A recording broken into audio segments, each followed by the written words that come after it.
किसान भाइयों और बहनों, नमस्कार, राम राम। जैसे ही गर्मी अपने चरम पर होती है और खेत खाली पड़े होते हैं तो हमारे अधिकांश जो किसान भाई हैं और बहन आराम करने का मन बनाते हैं, लेकिन जो अनुभवी किसान जो होते हैं वो ये जानते हैं कि जो तपती धरती है उन्हें एक सुनहरा मौका देती है। ये मौका है गहरी जुताई का। गर्मी की ये प्रक्रिया आपकी अगली फसल के लिए वरदान साबित हो सकती है। हमारा देश भारत एक कृषि प्रधान देश है, जहां अच्छी फसल उत्पादन के लिए खेत की सही तैयारी सबसे महत्वपूर्ण कदम माना जाता है। किसान भाई और बहन अक्सर खाद, बीज और सिंचाई पर ज्यादा ध्यान देते हैं, लेकिन खेत की गहरी जुताई को नजरअंदाज कर देते हैं। जबकि गर्मी के मौसम में की गई गहरी जुताई जो होती है खेत की सेहत सुधारने, कीड़ों और खरपतवारों को नियंत्रित करने और अगली फसल की उत्पादकता बढ़ाने का सबसे प्रभावी कृषि उपाय है।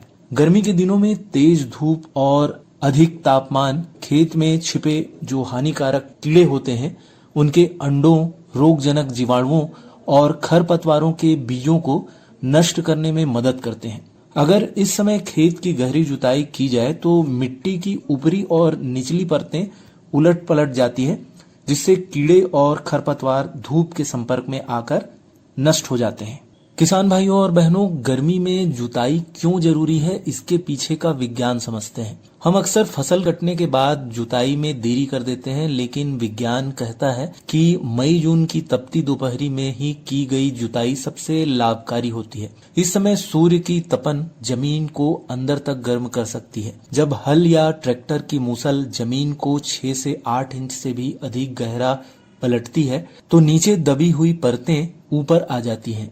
जब खेत को सामान्य जुताई की तुलना में अधिक गहराई तक पलटा जाता है तो उसे ही गहरी जुताई कहा जाता है। ये कार्य आमतौर पर मिट्टी पलटने वाला जो हल होता है, मोल्ड बोर्ड प्लाऊ या डिस्क प्लाऊ जो होता है, इसकी सहायता से 20 से 30 सेंटीमीटर गहराई तक किया जाता है। गहरी जुताई मुख्य रूप से गर्मी के मौसम में ही की जाती है ताकि सूर्य की तेज किरणों का पूरा लाभ मिल सके। तो गर्मी की जुताई क्यों जरूरी है, ये विज्ञान तो आपने जान लिया है। अब जानते हैं कि गहरी जुताई के प्रमुख लाभ क्या हैं। कीड़ों का जड़ से सफाया हो जाता है। क्या आपने कभी सोचा है कि फसल कटने के बाद जो फुदकते टिड्डे हैं, सफेद मक्खी के अंडे और फुदका लार्वा कहाँ चले जाते हैं? वे मिट्टी के अंदर 2 से 4 इंच की गहराई में प्यूपा के रूप में, जिसे कोश कहा जाता है, या अंडे के रूप में सुरक्षित पड़े रहते हैं। किसान भाइयों और बहनों, अब जानते हैं कि गहरी जुताई कैसे काम करती है। जब आप गर्मी में गहरी जुताई करते हैं तो ये खेत की मिट्टी को पूरी तरीके से पलट देती है। फसल के अवशेष जो होते हैं ये और साथ ही खरपतवार के बीज और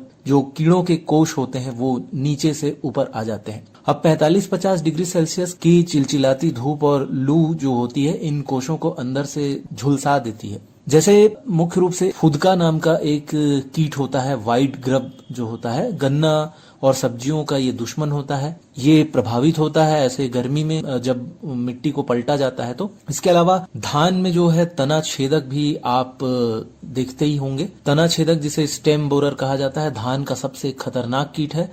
इसकी जो सुप्तावस्था जो होती है ये भी नष्ट हो जाती है। जो कैटरपिलर जो सुंडी होती है ये भी नहीं बच पाती। और प्रयोगों से पता चला है कि गर्मी में जो गहरी जुताई करने से अगली फसल में कीटनाशकों की जो 30 से 40% खपत घट सकती है, यानी कम लागत और ज्यादा लाभ। कीड़ों के बाद खरपतवारों के बारे में भी जानते हैं। जैसे मूंगफली, सोयाबीन या मक्के की जो फसल होती है खरीफ के मौसम में, तो इसमें मॉथ होता है या दूब जो होती है। मॉथ को कहा जाता है साइप्रस रोटंडस और दूब को कहा जाता है साइनोडॉन डेक्टाइलॉन। ये आप जानते ही हैं अच्छी तरीके से।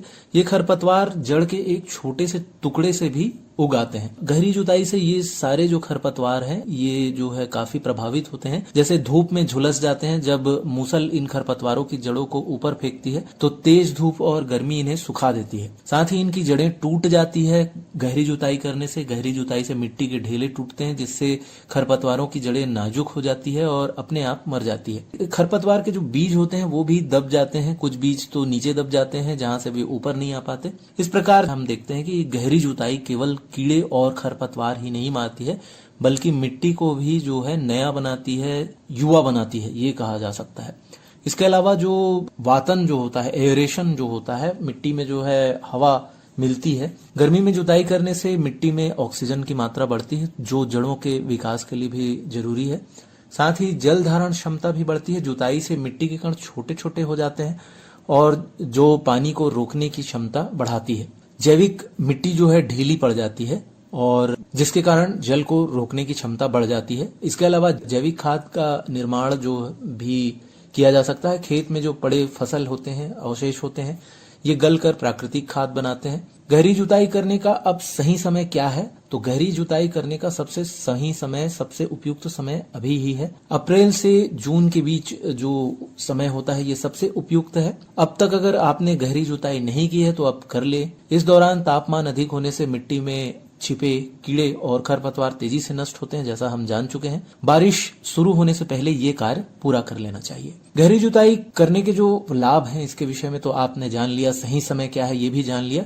अब गहरी जुताई करते समय कौन सी बातें ध्यान रखी जाती है, ध्यान रखने योग्य बातें, ये जानते हैं। खेत में पर्याप्त नमी होने पर ही जुताई करें। बहुत अधिक गीली मिट्टी से जुताई करने से मिट्टी की संरचना खराब हो सकती है। हर वर्ष लगातार गहरी जुताई करने के बजाय 2 से 3 वर्षों के अंतराल में करना ज्यादा लाभकारी रहता है। जुताई के बाद खेत को कुछ दिनों तक खुला छोड़ सकते हैं ताकि धूप का जो प्रभाव है वो अधिक हो सके। मिट्टी परीक्षण के आधार पर उर्वरकों का उपयोग आप कर सकते हैं। आधुनिक कृषि में गहरी जुताई का बेहद महत्व है। आज के समय में जलवायु परिवर्तन, मिट्टी की उर्वरता में कमी और खरपतवारों की बढ़ती समस्या किसान भाइयों और बहनों के लिए चुनौती बनती जा रही है। ऐसे में गहरी जुताई एक सस्ती, टिकाऊ और वैज्ञानिक कृषि तकनीक के रूप में उभर कर सामने आई है। ये न केवल रासायनिक कीटनाशकों पर निर्भरता कम करती है बल्कि मिट्टी के स्वास्थ्य को भी सुधारती है। कुल मिलाकर देखा जाए तो गर्मी के मौसम में खेतों की गहरी जुताई किसान भाइयों और बहनों के लिए एक लाभकारी कृषि अभ्यास है। ये खेत को कीड़ों, रोगों और खरपतवारों से मुक्त रखने के साथ साथ मिट्टी की गुणवत्ता सुधारने में भी महत्वपूर्ण भूमिका निभाती है। अगर किसान भाई और बहन वैज्ञानिक तरीके से गहरी जुताई अपनाते हैं तो वे कम लागत में अधिक और बेहतर उत्पादन प्राप्त कर सकते हैं। इसलिए इस गर्मी अपने खेतों की गहरी जुताई अवश्य करें और स्वस्थ, उन्नत और अधिक उत्पादन वाली खेती की दिशा में कदम बढ़ाएं।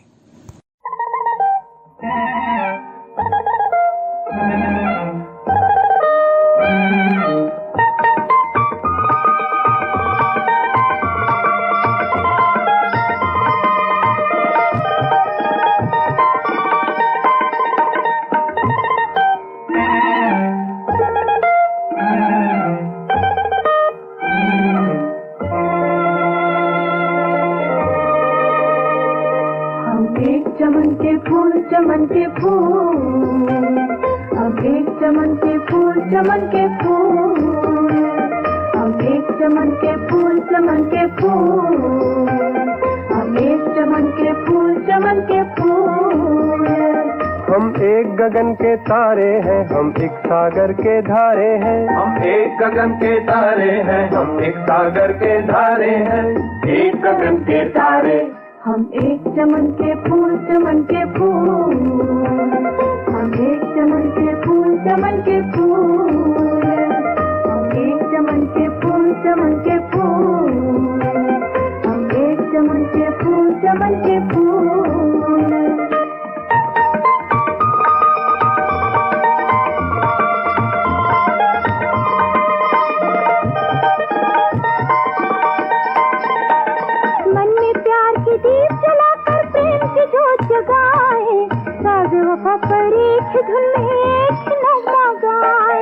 मन में प्यार के दीप जलाकर प्रेम की जोत जगाए, सादे वफा पर एक ही धुन में एक ही नगमा गाए।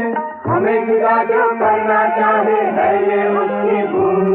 हम एक चमन के फूल, चमन के फूल, हम एक चमन के फूल, चमन के फूल, हम एक चमन के फूल, चमन के फूल, हम एक चमन के फूल, चमन के फूल।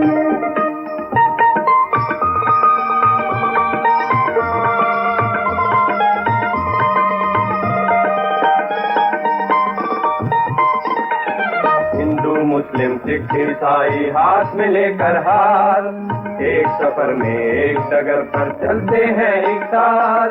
हिंदू मुस्लिम सिख ईसाई हाथ में लेकर हाथ, एक सफर में एक डगर पर चलते हैं एक साथ। एक ही रास्ता, एक ही मंजिल, एक ही सपना वसूल।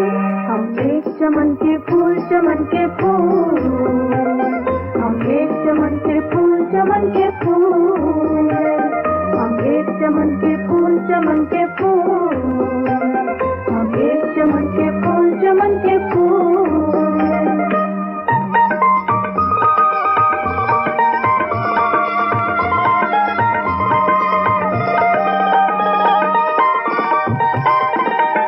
गौतम चिश्ती और नानक ने दिया ये जीवन ज्ञान, प्रेम ही शक्ति, प्रेम है मुक्ति, प्रेम ही है निर्वाण। गौतम चिश्ती और नानक ने दिया ये जीवन ज्ञान, प्रेम ही शक्ति, प्रेम ही मुक्ति, प्रेम ही है निर्वाण। प्रेम ही ईश्वर, प्रेम ही अल्लाह, प्रेम ही अपना रसूल। हम एक चमन के फूल, चमन के फूल, हम एक चमन के फूल, चमन के फूल, हम एक चमन के फूल, चमन के फूल, हम एक चमन के फूल, चमन के फूल।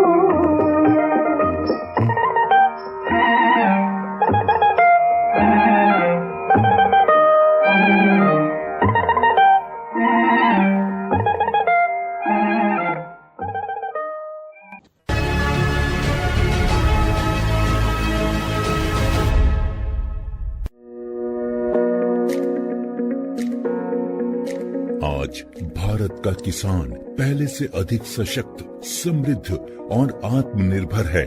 इसका कारण है माननीय प्रधानमंत्री श्री नरेंद्र मोदी जी के नेतृत्व में भारत सरकार द्वारा लगभग 10 वर्षों से किसानों के लिए चलाई जा रही अनगिनत योजनाएं, जैसे सॉइल हेल्थ कार्ड, प्रधानमंत्री फसल बीमा योजना, पीएम किसान सम्मान निधि योजना, पीएम किसान समृद्धि योजना, पीएम कृषि सिंचाई योजना इत्यादि। इस वर्ष लाल किले की प्राचीर से प्रधानमंत्री जी ने कृषि के क्षेत्र में आधुनिकीकरण की दिशा में एक संकल्प लिया कि हमारे एग्रीकल्चर सेक्टर में टेक्नोलॉजी आए, एग्री टेक को बल मिले, इसलिए विमेन सेल्फ हेल्प ग्रुप की बहनों को हम ट्रेनिंग देंगे और हजारों ऐसे विमेन सेल्फ हेल्प ग्रुप को भारत सरकार ड्रोन देगी, ट्रेनिंग देगी और हमारे एग्रीकल्चर के काम में ड्रोन की सेवाएं उपलब्ध हो। इसके लिए हम शुरुआत करेंगे। प्रारंभ हम 15,000 विमेन सेल्फ हेल्प ग्रुप के द्वारा ये ड्रोन की उड़ान का हम आरंभ कर रहे हैं। इसी कड़ी में आज प्रधानमंत्री नरेंद्र मोदी जी ड्रोन दीदी योजना का शुभारंभ कर रहे हैं। भारत सरकार की नई पहल के अंतर्गत ड्रोन दीदी योजना को कार्यान्वित किया गया है।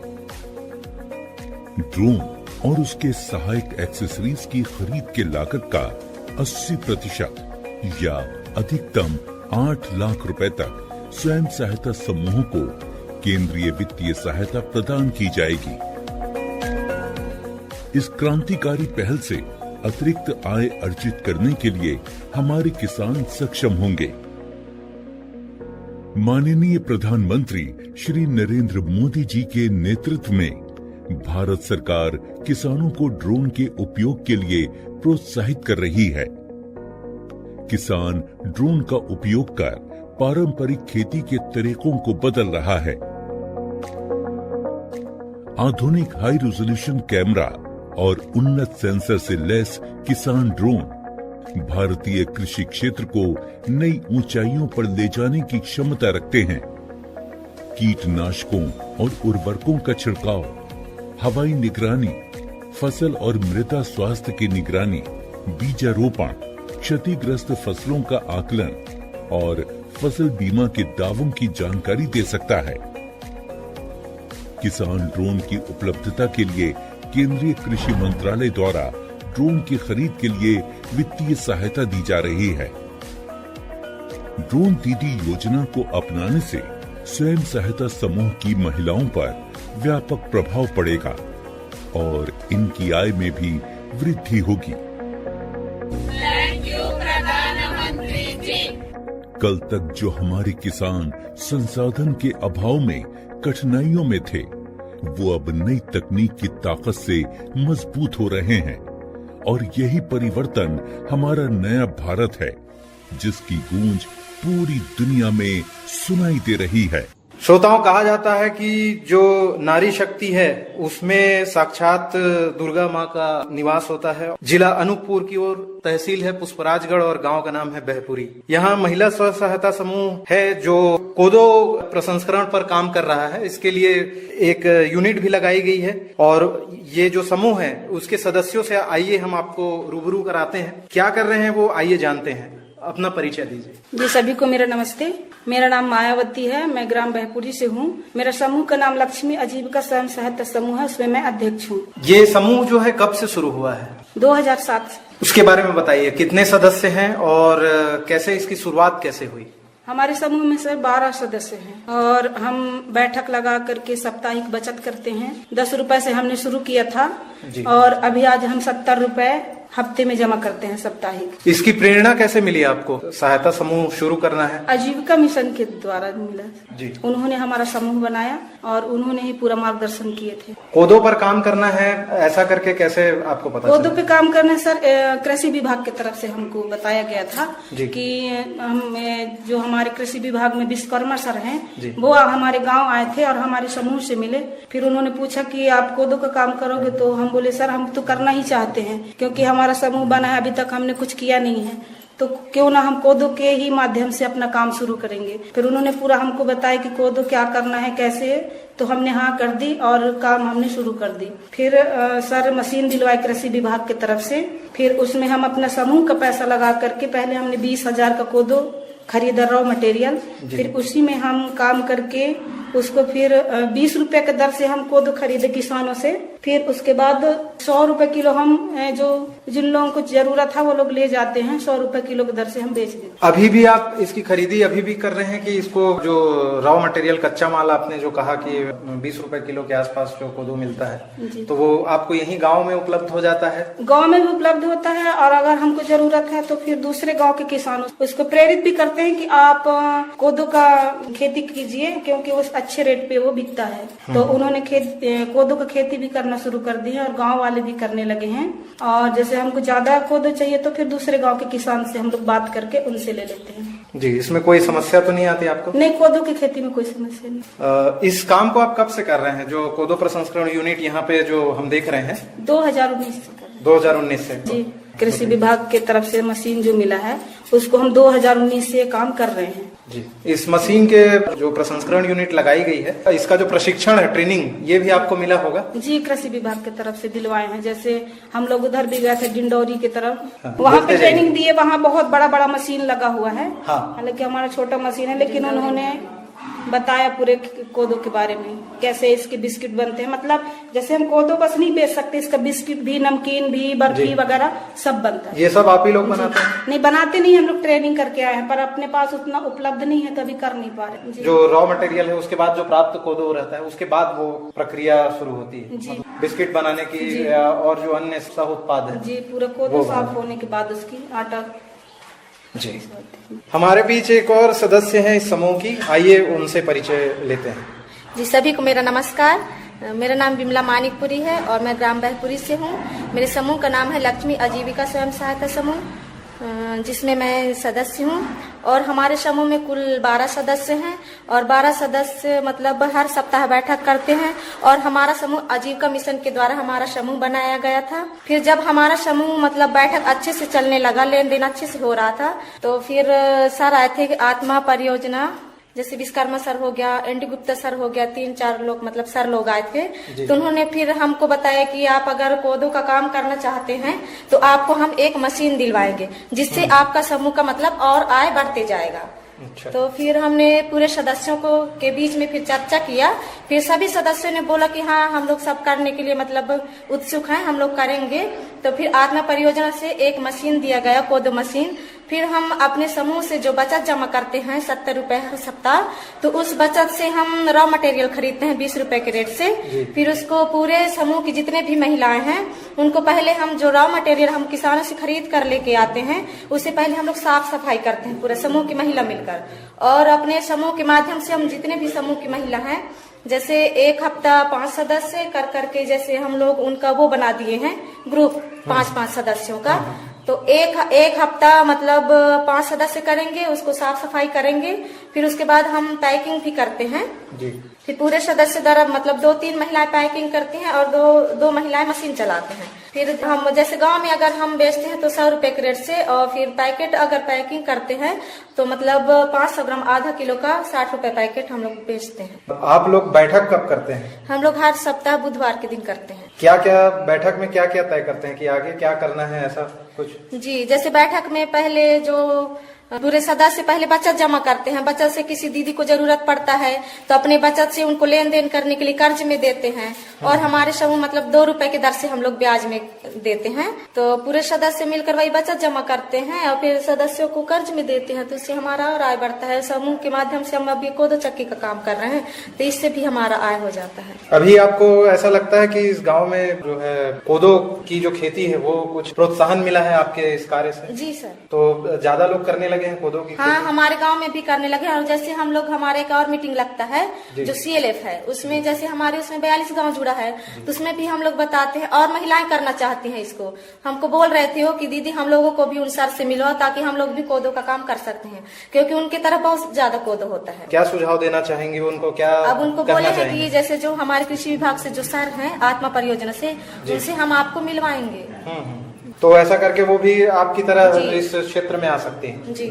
तो कोदो प्रसंस्करण यूनिट के संदर्भ में आपने बहुत अच्छी जानकारी बताई है। आपका समूह बहुत अच्छा कार्य कर रहा है। और जो हमारे सुनने वाले जो साथी हैं उन्हें आप क्या कहना चाहेंगे रेडियो के माध्यम से, आकाशवाणी के माध्यम से? हम उन्हें यही कहना चाहते हैं कि जिस तरह हम लोग मतलब हर सप्ताह 10 रुपए से पहले हम शुरू किए थे, उसी तरह हर दीदी मतलब हम लोगों की जैसे बचत जमा करें और फिर अपना लेन देन अच्छे से चालू करें, अपना बैठक अच्छे से करें, ताकि वो हमारे जैसे हम लोग कोदो का काम कर रहे हैं वैसे दीदी लोग भी करें। बहुत बहुत धन्यवाद आपका आज जानकारी देने के लिए। इसी प्रकार आकाशवाणी सुनते रहिए और नई नई जानकारियों से अवगत होते रहिए, रूबरू होते रहिए। बहुत बहुत धन्यवाद जी।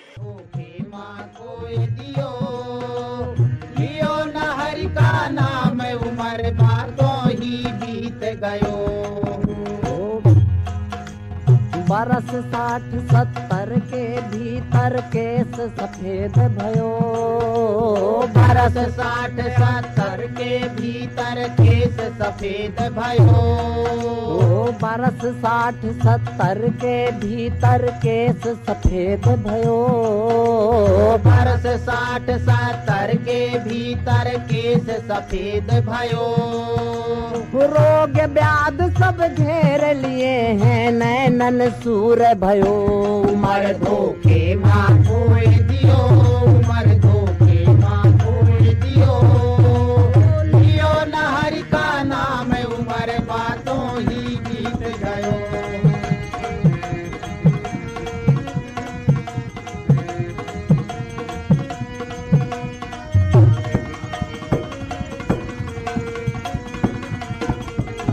उमर धोखे माँ खोए दियो, उमर धोखे माँ खोए दियो। लियो न हरि का नाम, उमर बातों ही बीत गयो। उमर धोखे माँ खोए दियो, उमर धोखे माँ खोए दियो। लियो न हरि का नाम, उमर बातों ही बीत गयो। ना गुरु भक्ति ना अभ्यागत ना शुभ कर्म कियो। ना गुरु भक्ति ना अभ्यागत ना सत्कर्म कियो। कहत कबीर सुनो भाई साधो, कहत कबीर सुनो भाई साधो, चोला छूट गयो। उमर धोखे माँ खोए दियो, उमर धोखे माँ खोए दियो। लियो न हरि का नाम, उमर धोतों ही बीत गयो। हर जोखिम से निकल कर फसल आए, सुरक्षित हो जाए।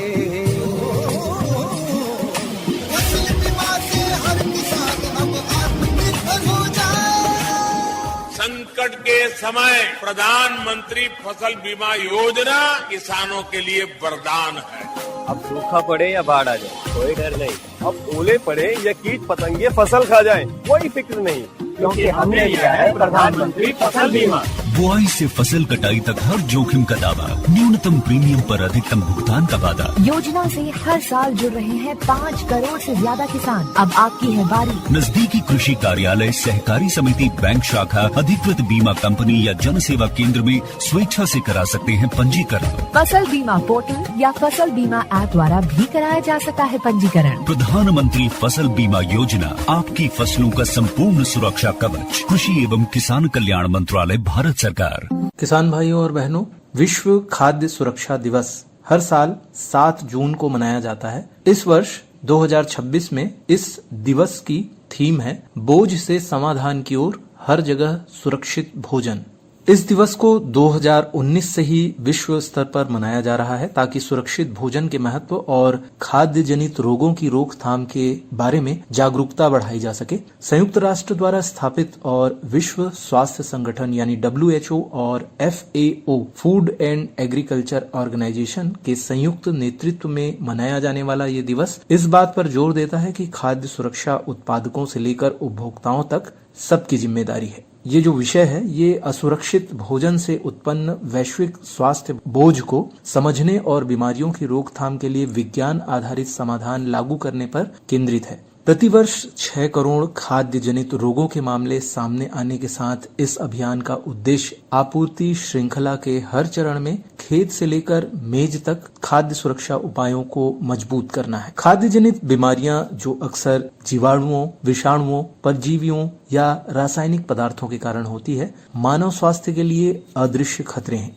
असुरक्षित भोजन का सबसे अधिक प्रभाव संवेदनशील समूहों पर पड़ता है, जिनमें 5 वर्ष से कम आयु के बच्चे, महिलाएं, प्रवासी और संघर्षग्रस्त आबादी शामिल है। दूषित भोजन के कारण प्रतिवर्ष 5 वर्ष से कम आयु के 1,25,000 बच्चों की मृत्यु के साथ ये दिवस वैश्विक स्तर पर सुरक्षित खाद्य प्रथाओं की महत्वपूर्ण आवश्यकता को उजागर करता है। इस दिवस के प्रमुख उद्देश्य हैं खाद्य पदार्थों के सुरक्षित प्रबंधन के बारे में जन जागरूकता बढ़ाना, सरकारों, व्यवसायों और उपभोक्ताओं को मजबूत खाद्य सुरक्षा उपायों को अपनाने के लिए प्रोत्साहित करना, राष्ट्रीय खाद्य नियंत्रण प्रणालियों के कार्यान्वयन को बढ़ावा देना, साक्ष्य आधारित उपायों के माध्यम से खाद्य जनित बीमारियों के वैश्विक बोझ को कम करना। ये हमारे जीवन से प्रत्यक्ष रूप से जुड़ा हुआ है, इसलिए आप सबकी सक्रिय भागीदारी को प्रोत्साहित भी करता है। किसान भाई और बहन और खाद्य उत्पादक इससे सीधे जुड़े हुए हैं। खाद्य परिवहनकर्ता और भंडारण प्रबंधक, खाद्य व्यवसाय संचालक और विक्रेता, नीति निर्माता और नियामक और साथ ही सभी उपभोक्ता। सुरक्षित खाद्य प्रथाएं सार्वजनिक स्वास्थ्य की रक्षा करती हैं, आर्थिक उत्पादकता को बढ़ावा देती हैं और टिकाऊ कृषि का समर्थन करती हैं। खाद्य सुरक्षा हम सभी की जिम्मेदारी है। आज सुरक्षित भोजन, कल स्वस्थ जीवन। खेत से लेकर थाली तक हर कदम पर सुरक्षा सुनिश्चित करें। सुरक्षित भोजन पद्धतियों से अपने परिवार की रक्षा करें, संक्रमण को रोकें, स्वास्थ्य को बढ़ावा दें। कुल मिलाकर विश्व खाद्य सुरक्षा दिवस 2026 इस बात पर बल देता है कि खाद्य सुरक्षा एक साझा जिम्मेदारी है। खाद्य जनित रोगों के वैश्विक बोझ को समझकर और साक्ष्य आधारित समाधानों का पालन करके खेत से लेकर थाली तक हर हितधारक जन स्वास्थ्य की रक्षा में अपनी भूमिका निभा सकता है। सुरक्षित भोजन एक स्वस्थ, मजबूत और अधिक टिकाऊ विश्व की ओर ले जाता है।